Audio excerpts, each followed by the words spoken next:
নমস্কাৰ দৰ্শকসকল, আজি মই আপোনালোকলৈ পনীৰৰ ৰেচিপি এটা লৈ আহিছোঁ। ইয়াৰ বাবে মই অলপ পনীৰ সৰু সৰুকৈ কাটি লৈছোঁ আৰু লগত লৈছোঁ কেইটামান বাদাম, দুবিধ বাদাম আছে আৰু দুটামান বিলাহী আছে। বাদামকেইটা আৰু বিলাহীকেইটা মিক্সাৰ গ্ৰাইণ্ডাৰত পিচি মই এটা পেষ্ট বনাই লৈছোঁ। এয়া পেষ্টখিনি আৰু লগত এটা কেপচিকাম লৈছোঁ। কেপচিকামটো মই ভালদৰে গুটিখিনি আঁতৰাই সৰু সৰু স্কোৱাৰ চাইজ বনাই লৈছোঁ। প্ৰথমে মই পনীৰৰ পিচবোৰ অলপ সৰিয়হৰ তেলত ভাজি ল'বলৈ লৈছোঁ আৰু দুই পিঠি অকণমান ভাজি হোৱাৰ পিছত মই পনীৰৰ পিচবোৰ এখন প্লেটত উঠাই লৈছোঁ। আনদিনে জুইত বনাই দেখুৱাৰ দৰে আজিও মই পনীৰৰ আঞ্জাখন জুইতে বনাই দেখাইছোঁ আৰু জুইকুৰা এতিয়া মই একেবাৰে কমাই থৈছোঁ। আপোনালোকে গেছ ইউজ কৰক বা জুই ইউজ কৰক, পনীৰখিনি ভাজোঁতে হিটটো ল' কৰি ৰাখিব। পনীৰখিনি ভাজি হোৱাৰ পিছত এখন কাঁহীত মই উঠাই লৈছোঁ আৰু এতিয়া পনীৰ ভজা তেলখিনিতে কেপচিকামৰ পিচখিনি মই ভাজি লৈছোঁ।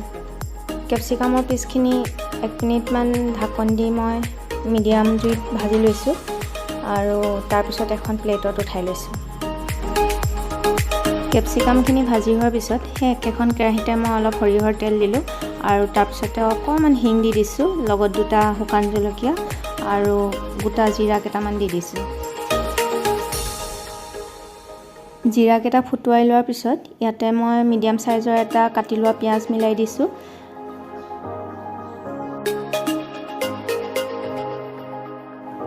পিঁয়াজখিনি ভাজি থাকোঁতে মই ইয়াত আধা চামুচ হালধি মিলাই দিছোঁ।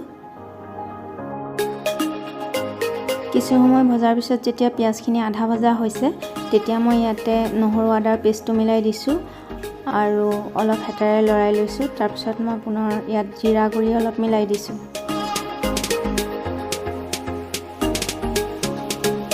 নহৰু আদা আৰু পিঁয়াজৰ যেতিয়া কেঁচা গোন্ধটো নাইকিয়া হৈছে তেনেকুৱাতে মই আগতে প্ৰিপেয়াৰ কৰি লোৱা বিলাহী আৰু বাদামৰ পেষ্টটো ইয়াত ঢালি দিছোঁ।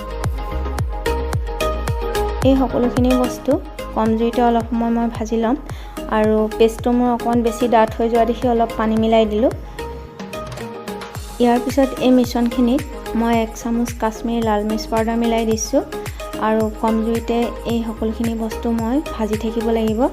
যেতিয়ালৈকে তেলখিনি ইয়াৰ পৰা ছেপাৰেট হৈ নাযায় তেতিয়ালৈকে মই এই মিশ্ৰণখিনি ভাজি থাকিম। অলপ সময় ভজাৰ পিছত মিশ্ৰণখিনি ডাঠ হৈ আহিছে, কালাৰটো অলপ চেঞ্জ হৈছে আৰু অলপ সময় ভাজিব লাগিব।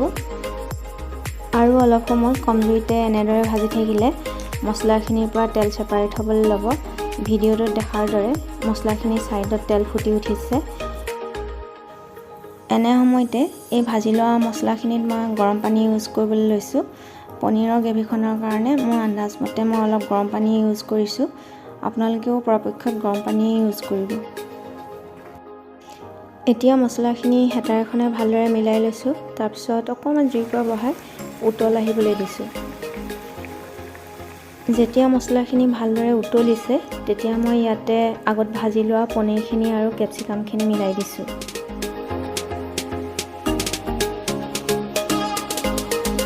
হেতা এখনেৰে পনীৰ, কেপচিকাম আৰু মছলাখিনি ভালদৰে মিলাই ল'লোঁ। লগতে প্ৰয়োজন অনুসৰি অলপ নিমখ মিলাই দিছোঁ। ইয়াৰ পিছত মই ঢাকনখন মাৰি প্ৰায় 4-5 মিনিটমান এই সকলোখিনি বস্তু কম জুইতে উতলাই ল'ম। 4-5 মিনিটমান এনেদৰে উতলাই লোৱাৰ পিছত মই কেৰাহীখনৰ পৰা ঢাকনখন দাঙি চেক কৰিছোঁ। মোৰ পনীৰৰ আঞ্জাখন এতিয়া ডাঠ হৈ আহিছে। এনেকুৱাতে মই আগত কাটি লোৱা ধনিয়া পাতবোৰ আঞ্জাখনত ছটিয়াই দিছোঁ।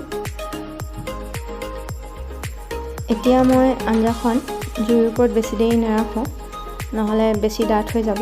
গতিকে মই ঢাকনখন মাৰি নমাই ল'বলৈ লৈছোঁ। এনেদৰে কেতিয়াবা আপোনালোকেও মোৰ ৰন্ধন প্ৰণালীৰে ঘৰতে পনীৰ বনাই খাই চাব আৰু কেনে পালে মোক কমেণ্ট কৰি জনাব। লগতে যদি আপোনালোকে মোৰ চেনেলটো ছাবস্ক্ৰাইব কৰা নাই তেনেহ'লে মই অনুৰোধ কৰিলোঁ মোৰ চেনেলটো ছাবস্ক্ৰাইব কৰি দিব আৰু যদি ভিডিঅ'বোৰ ভাল লাগিছে তেতিয়াহ'লে লাইক আৰু শ্বেয়াৰ কৰিব। ধন্যবাদ।